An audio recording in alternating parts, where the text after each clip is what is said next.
Magandang araw po sa inyong lahat. Ngayong araw, ipagpagpatuloy ko po ang mga report sa taong bayan tungkol sa mga natuklasan ng iba't ibang ahensya ng pamahalaan tungkol sa mga flood control project na nakita natin na ghost project o hindi maganda ang pagkagawa. Ngayong araw, nais kong ilahad sa inyong ang mga natuklasan ng Office of the Ombudsman kaugnay sa reklamo ng DPWH ukol sa isang flood control project sa Kulaman, Jose Abad Santos sa Davao Occidental. Ito ay may halaga na halos 100 milyong piso at ipinagkaloob noong 13 January 2022 sa St. Timothy Construction Corporation. Ayon sa investigasyon, ang proyektong ito na sinasabing natapos noong 2022 ay hindi kailanman nasimulan. Sa inspeksyon ng CIDG noong 25 September 2025, natukoy na walang anumang konstruksyon sa lugar na yon.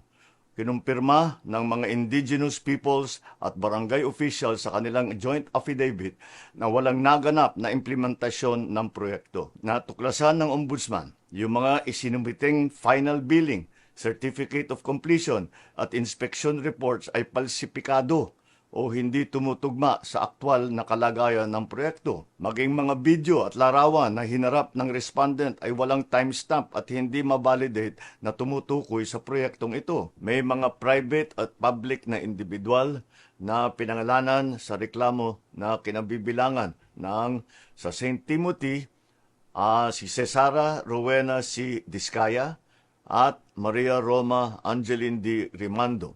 Meron pang iba, mga ibang nasa ahensya ng DPWH na nasama rin sa kasong ito.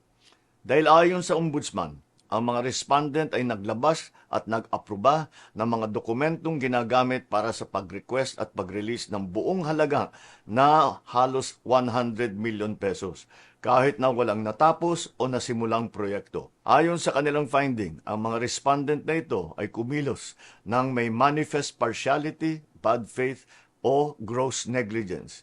Nagdulot sila ng undue injury sa gobyerno at nagbigay ng unwarranted benefit sa kontraktor. At may pakikialam ang ilang private respondents sa nangyaring sabwatan.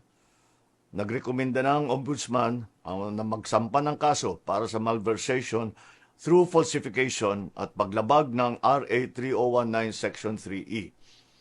Ang malversation ay non-bailable.